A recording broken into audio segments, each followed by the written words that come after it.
Walking alone is one of the simplest yet most profound acts a person can undertake. It's just you, your thoughts, and the rhythm of your steps against the earth. There's no grand stage, no audience, no applause, just the quiet power of moving forward, one foot in front of the other.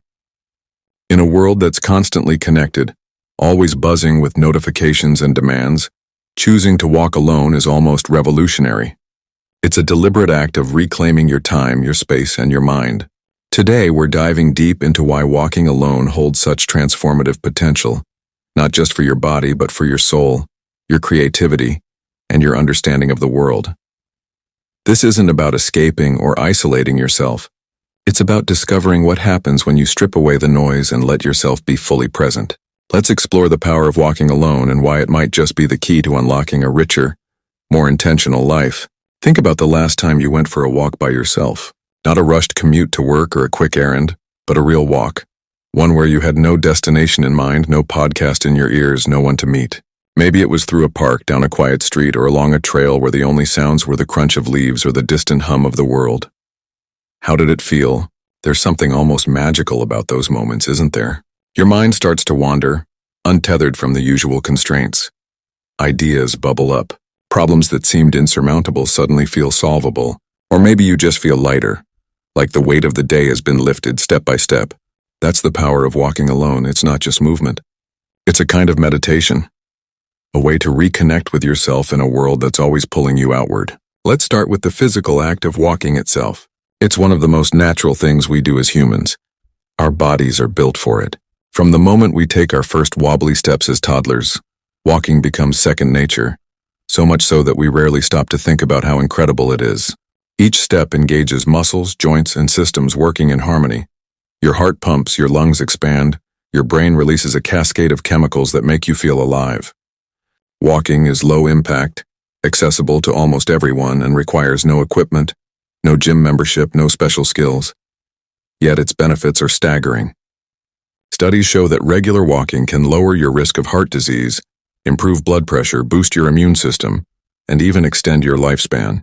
A 2019 study published in the British Journal of Sports Medicine found that walking just 4,400 steps a day, far less than the often cited 10,000-step goal, was enough to significantly reduce mortality rates in older adults. That's the beauty of walking. It doesn't demand perfection, it just asks you to show up and move. But walking alone isn't just about the body, it's about the mind. When you walk by yourself, you create a space where your thoughts can breathe. There's no one to interrupt, no screen to distract, no agenda to follow. It's just you and the open road or trail or sidewalk. In that space, your brain does something remarkable. It starts to process. Psychologists call this the default mode network, the part of your brain that kicks into gear when you're not focused on a specific task. It's where creativity lives, where memories are sorted, where solutions to problems emerge seemingly out of nowhere. Have you ever noticed how your best ideas come when you're not trying to force them? Maybe it's in the shower or while driving or, yes, while walking. That's because walking alone puts your mind in a state of flow, a gentle rhythm that allows thoughts to drift and connect in ways they can't when you're sitting at a desk or scrolling through your phone. Let me tell you a story. A few years ago, I was going through a rough patch. Work was overwhelming. My relationships felt strained, and I couldn't shake this sense of being stuck like I was running on a hamster wheel with no way off. I'd always been someone who liked being around people, always filling my schedule with plans and conversations. But one day, out of sheer exhaustion, I decided to go for a walk. No phone, no music, no plan. I just stepped out my door and started moving.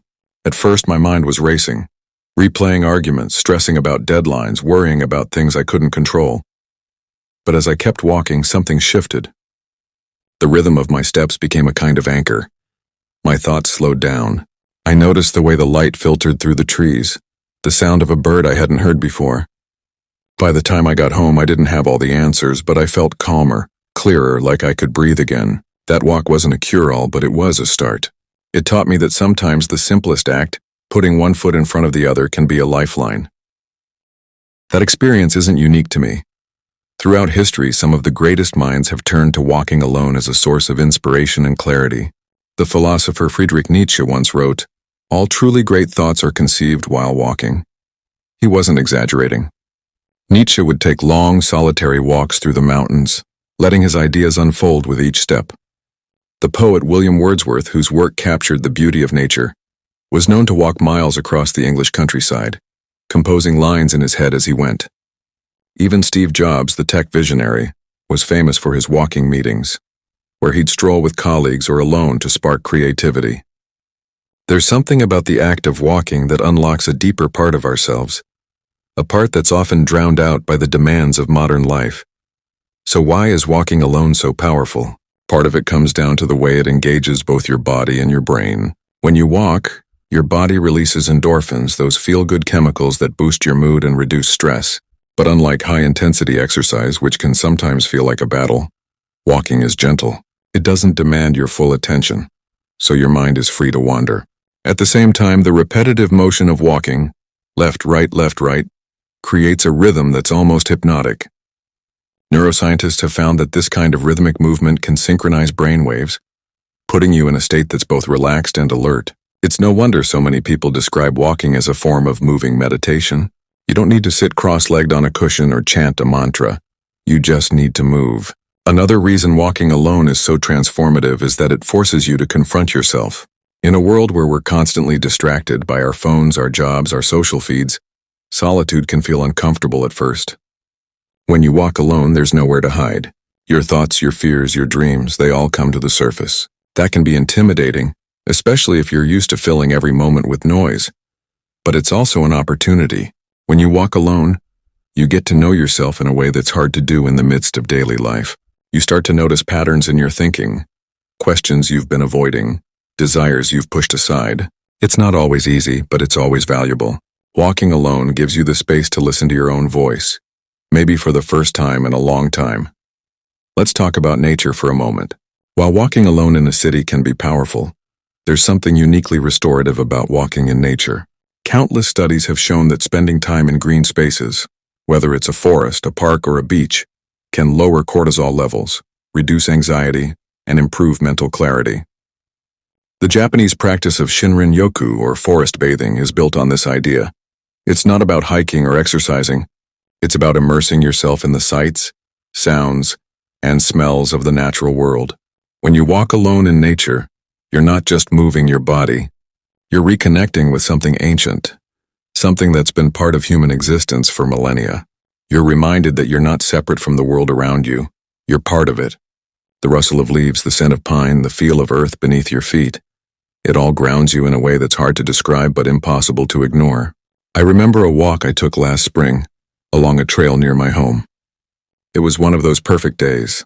Clear sky, warm sun, just a hint of a breeze. I'd been feeling overwhelmed, like I was juggling too many things and dropping them all. So I laced up my shoes and headed out, no destination in mind. The trail wound through a forest, and as I walked, I started to notice things I'd never paid attention to before.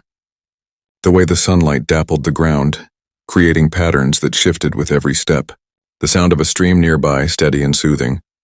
A squirrel darting across the path, completely unbothered by my presence. At some point I realized I wasn't thinking about my to-do list anymore. I was just there, present.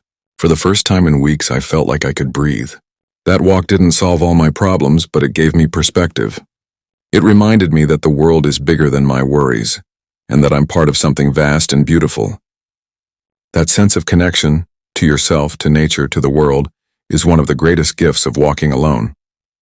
In a society that's obsessed with productivity and achievement, walking can feel like a radical act of defiance. It's not about getting somewhere or checking a box, it's about being. When you walk alone, you're not performing for anyone. You're not trying to impress or prove anything. You're just existing, moment by moment, step by step. And in that simplicity, you find something profound, a sense of peace, a spark of creativity, a glimpse of who you really are. Of course, walking alone isn't always easy. If you're not used to solitude, it can feel strange at first.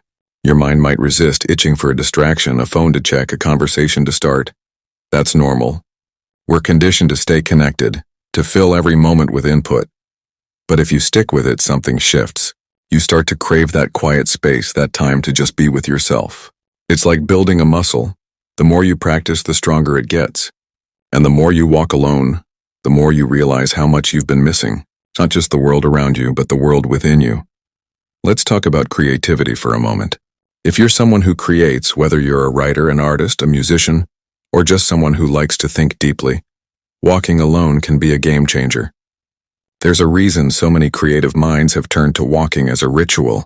When you walk, your body is engaged just enough to keep you grounded, but your mind is free to roam. It's the perfect balance.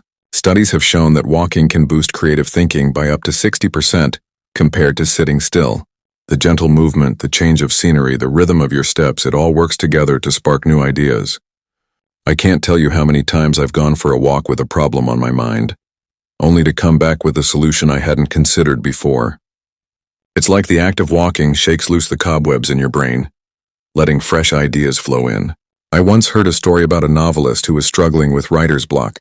She'd been staring at her computer for weeks, trying to force the words to come, but nothing worked. Out of desperation, she started taking long walks every morning, leaving her phone at home and letting her mind wander. At first, she didn't think it was helping. But after a few days, she noticed something. Characters started talking to her. Not literally, of course, but in her imagination. Scenes unfolded, dialogue flowed, plot twists revealed themselves. By the time she sat down to write again, the words poured out. She credited those walks with saving her book. That's the power of walking alone. It doesn't just clear your mind. It opens it up to possibilities you didn't even know were there. But walking alone isn't just for creatives.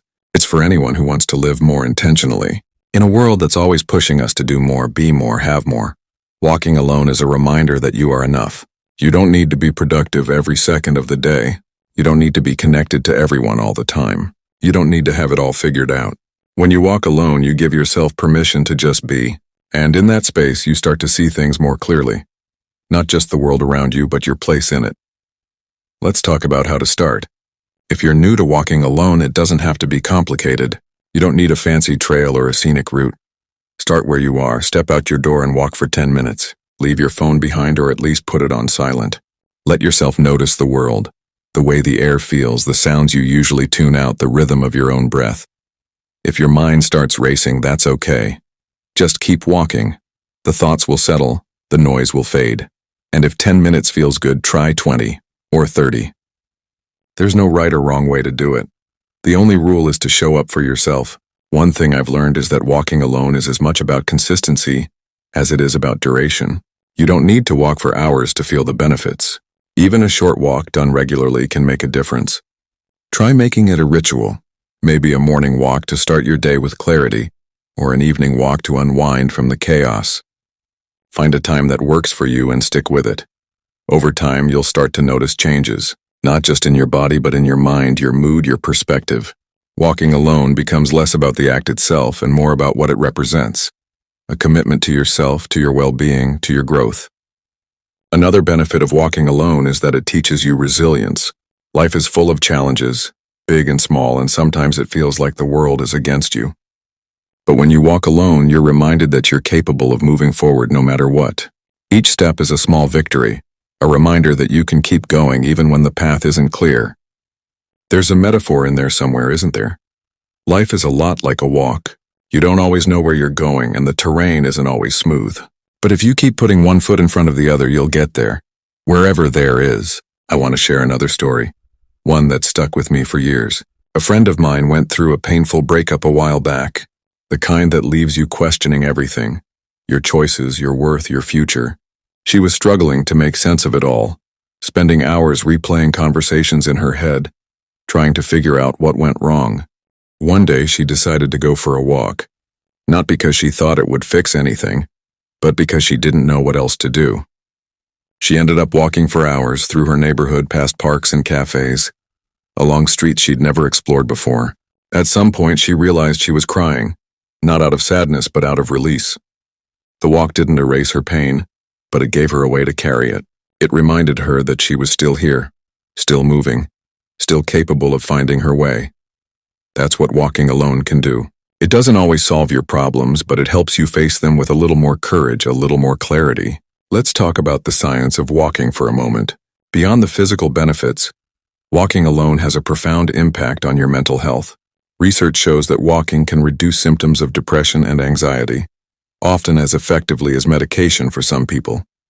A 2015 study from Stanford University found that walking in natural settings like parks or forests lowered activity in the part of the brain associated with rumination, that endless loop of negative thoughts we all get stuck in sometimes. Another study, published in The Lancet in 2020, found that regular walking improved cognitive function, memory, and attention span, even in older adults. The data is clear. Walking isn't just good for your body. It's good for your brain, your mood, your entire sense of well-being. But you don't need a lab coat to understand why walking alone feels so good. Think about the last time you felt overwhelmed or stuck. Maybe you were wrestling with a big decision, or maybe you just felt like the world was moving too fast. Now imagine stepping outside, taking a deep breath, and starting to walk. No agenda, no rush, just you and the path ahead. Almost immediately, something shifts. Your shoulders relax, your breath deepens, your mind starts to untangle. That's not just a feeling. It's your body and brain responding to the act of moving through the world. Walking alone is like hitting the reset button on your nervous system. It's a reminder that you don't have to have it all together. You just have to keep moving. Another aspect of walking alone that's worth exploring is how it changes your relationship with time. In our fast-paced world, time often feels like the enemy. There's never enough of it, and it's always slipping away. But when you walk alone, time slows down. You're not racing to meet a deadline or checking your watch to stay on schedule. You're just walking. And in that simplicity, you start to notice things you'd normally miss. The way the sky changes as the sun sets, the sound of your own footsteps, the feeling of the ground beneath you. Walking alone gives you a chance to savor time, to stretch it out, to make it yours again. It's a small but powerful way to reclaim control in a world that often feels out of control. I've always found it fascinating how walking alone can make you feel both small and significant at the same time.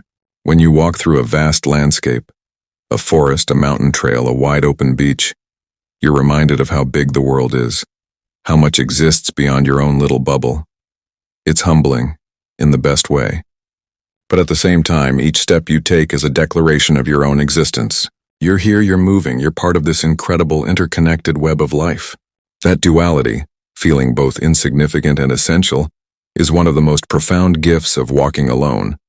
It puts everything in perspective without you even trying. Let's talk about community for a moment. It might seem strange to bring up community in a video about walking alone, but hear me out. While walking alone is a solitary act, it doesn't mean you're disconnected from others. In fact, walking alone can make you more present in your relationships. When you give yourself time to process your thoughts, to reflect on your life, you show up for others with more clarity, more empathy, more authenticity. You're not bringing the baggage of a cluttered mind or the stress of an overpacked schedule. You're bringing your best self, and in a weird way, walking alone can make you feel more connected to the world even when you're by yourself. You start to notice the people you pass, the dog walker, the jogger, the old man on the bench. You don't need to talk to them to feel a sense of shared humanity. You're all out here moving through the same world, each on your own path. I want to share one more story because I think it captures the essence of what we're talking about. A few months ago, I met someone at a coffee shop who mentioned they'd started walking alone every evening after work. They weren't particularly athletic, and they didn't live in a picturesque area, just a regular suburban neighborhood. But they said those walks had become the highlight of their day. At first, it was just a way to decompress after a long shift, but over time it became something more.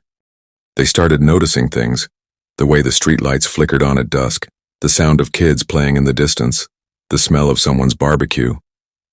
They started thinking about their life in a new way, asking questions they'd never had time to consider. What did they really want? What was holding them back? By the time they got home each night, they felt lighter, more grounded, more themselves. That's the power of walking alone. It doesn't require a grand adventure or a dramatic epiphany. It just requires you to show up. So where does this leave us? If you're watching this and thinking, okay, walking alone sounds great, but how do I make it part of my life? Here's my advice. Start small. You don't need to overhaul your schedule or move to the countryside. Just carve out a little time each day or a few times a week to walk by yourself. It could be 15 minutes around your block or an hour in a nearby park. The key is to make it intentional. Leave your phone at home or at least turn it off. Let yourself be fully present. Notice the world around you, but also notice what's happening inside you. Your thoughts, your feelings, your breath. Don't judge them. Just let them be. Over time, those walks will become a sanctuary, a place where you can return to yourself no matter what's going on in your life. And if you're someone who's already a walker, maybe this is a chance to deepen your practice.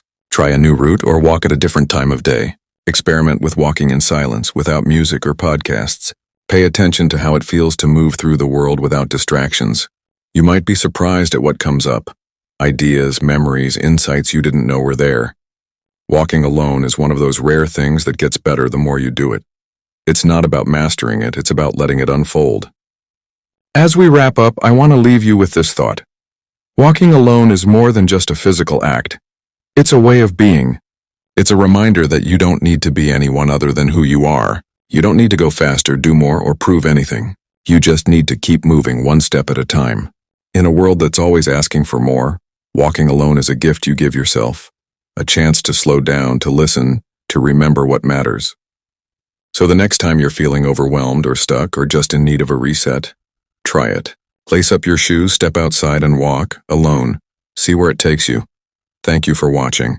If this resonated with you, I'd love to hear about it in the comments. Have you ever gone for a walk alone that changed your perspective? What did you discover? And if you're inspired to try it, let me know how it goes. Don't forget to like and subscribe for more content like this, and I'll see you in the next video. Until then, keep walking.